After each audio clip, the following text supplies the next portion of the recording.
Hi, welcome to Richard Gabili YouTube channel, and for today's tutorial, I will be teaching you on how to turn on and off increased contrast in display on iPhone X. But first, kindly subscribe to this channel and don't forget to hit the subscribe button and the bell to notify you for the new updates. And let's start. Using your iPhone X from your home screen, first go to Settings. Then in the Settings, scroll down and find the Accessibility and then Top. Then in the Accessibility, go to Vision section and then tap the Display and Text Size. Then in this part in the Display and Text Size, find the Increased Contrast, and as you will see, there's a switch button located on the side of it. Then all you have to do is just tap it to enable until it becomes green.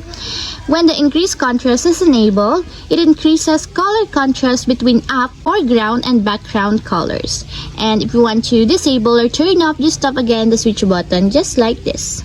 And that's it, we have successfully turned on and off increased contrast in display on iPhone X. If you have a question, kindly comment down below and don't forget to hit the subscribe button and the bell to notify you for the new updates. And thank you for watching!